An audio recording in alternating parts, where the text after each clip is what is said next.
Je vous ai expliqué, pour pouvoir se connaître, il faut aller vibrer en unisson avec cette étincelle, avec cet esprit.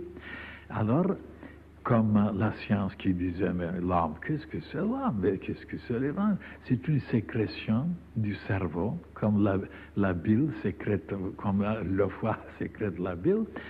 Maintenant, ils commencent un petit peu à étudier l'âme et l'esprit, et ils s'aperçoivent que c'est un monde inconnu, vaste, immense, et ils sont souvent perplexes, déformés, et ils ont même honte d'avoir prêché des choses stupides dans le passé.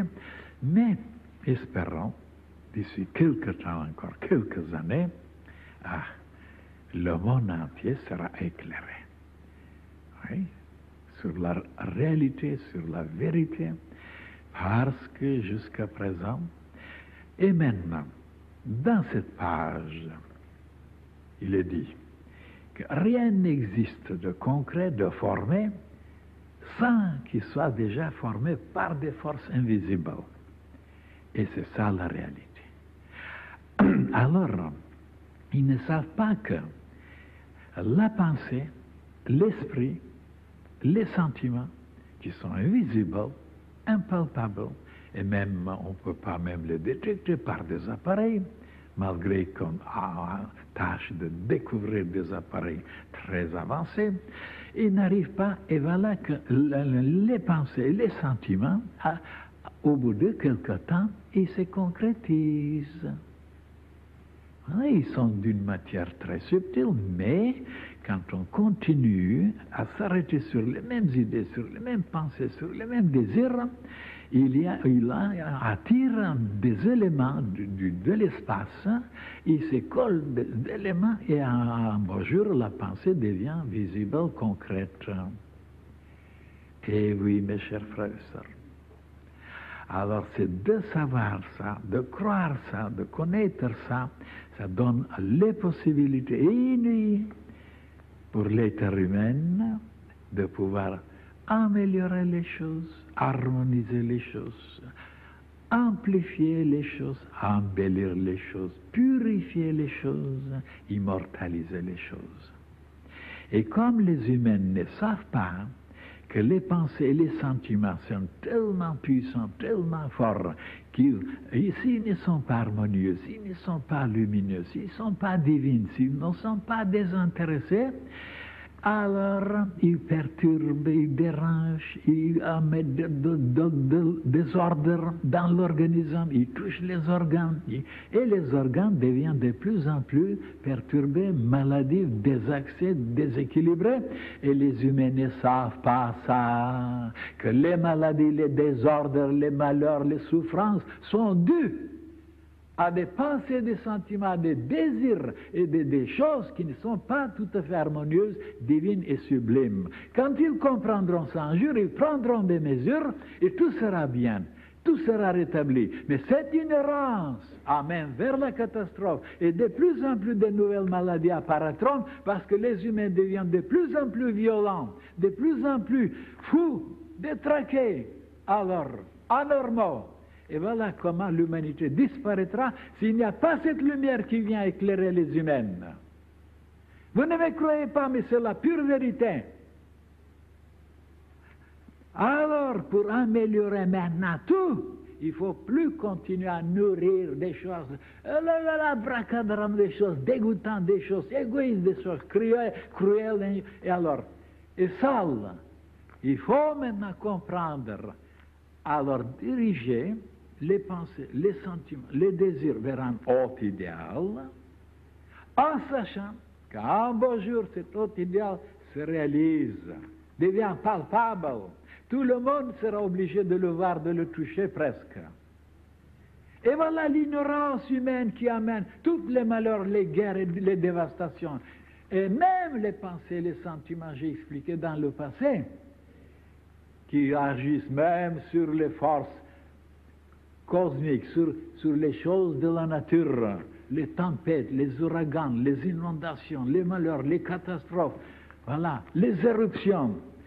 Et même, je vous ai dit que les pensées des humains qui sont maintenant tellement cacophoniques, tellement désordonnées, déclencheront les forces hostiles de la nature, et alors il y aura des choses indescriptibles. Et on ne croit pas à ces choses-là. On croit seulement quand un malheur vous frappe. Ah, on commence à réfléchir. Et jusqu'à là, on ne croit à rien. On croit seulement à son pauvre petit cibolo, qui est tellement limité, tellement aveugle, tellement abruti. On croit, on le protège, on le nourrit, et sans accepter qu'il y a des gens sur la terre qui connaissent, qu'ils sont allés très loin. Et moi, je rencontrais des gens comme ça, en voyageant dans le monde entier. Alors, donc, dans cette page, et c'est simple, c'est enfantin, c'est clair, les choses qui sont physiques, qui sont matérielles, déjà avant ils étaient, comme regardez par exemple l'enfant, l'enfant. Eh bien, on n'a pas compris encore maintenant la procédure, comment l'enfant se forme. Hein? Tout d'abord, qu'est-ce que c'était tout d'abord? Ben, c'était une pensée. C'était une pensée tout d'abord, l'enfant, un désir. Et après, c'est devenu un liquide, c'est condensé, et après, c'est devenu un hétérololo avec des jambes, avec des bras. Et comment ça se fait tout ça? Exactement d'après les lois que les initiés nous expliquent. Et comme je vous ai même montré, pour le raisin là, et la science ne s'est jamais penchée là-dessus, un grappe de raisin, il y a des pépins en dedans. Et comment ils sont entrés ces pépins en dedans? Quand les tuyauteries du cèdre, elles sont tellement petites, tellement minuscules. Comment il est passé par là? Oui. Eh bien alors, si on s'arrête sur ces choses-là, ce sont des clés qui nous permettront de comprendre des choses inouïes dans la nature. Eh bien, on ne s'arrête pas sur ces choses-là. Et voilà comment l'arbre, la plante, est intelligent. Tout d'abord, pour faire passer, et ceux qui ne passeront pas s'ils ne sont pas dans un état éthérique tout d'abord. Et après, aérien, et après il les condense en liquide, et après il les durcit déjà en dedans. Comme je vous ai dit pour l'escargot, comment il fait sa carapace? Eh bien, tout est comme ça dans la vie, dans la nature. Tout parle comment les choses, tout d'abord, sont invisibles, impalpables, subtiles, comme les nuages, par exemple. Les nuages qui se forment, et après, ils disparaissent. Donc, tout d'abord, ce qui est impalpable, qui est la réalité, et après, ça se condense. Voilà, l'escargot nous révèle ça. Eux, les savants, ne sont pas arrêtés sur les escargots, ils les mangent. De savoir que l'escargot nous révèle comment nous sommes formés, comment nous sommes condensés. Tout d'abord, eh bien, il nous explique. Je vous ai révélé ça. Tout d'abord, cette carapace qui est si dure, comment il l'a formée tout d'abord? Elle n'était pas dure tout d'abord. Alors, mes chers frères et sœurs, il n'y a pas de contradiction de ce que je vous révèle. C'est basé sur le livre de la nature vivante. Tout est inscrit dans ce livre-là. Et les humains ne savent pas le lire. Et quand je leur dis un jour, vous ne savez ni lire, ni écrire, et ils sont vexés. Parce qu'ils ont passé des universités, ils ont des diplômes. Hein? Alors ils savent lire, bien sûr, les journaux, quelques livres, et écrire. Alors là, ils écrivent. Bon.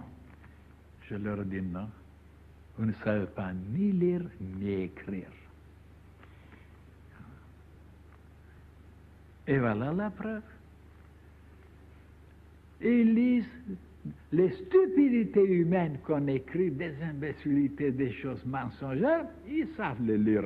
Mais ce que l'intelligence cosmique a écrit dans ce livre qui est immortel, que personne ne peut le détruire, ils ne savent pas lire. Et après, écrire, ils savent écrire des gribouillis et ils ne savent pas écrire. Pourquoi? Parce qu'avec leur stylo, il y a de l'encre en dedans, ils écrivent dans un livre, il y a 4 pages, et voilà un monstre qui est sorti. Il ne savait pas écrire. Hein? Ah, alors ça va loin cette affaire-là.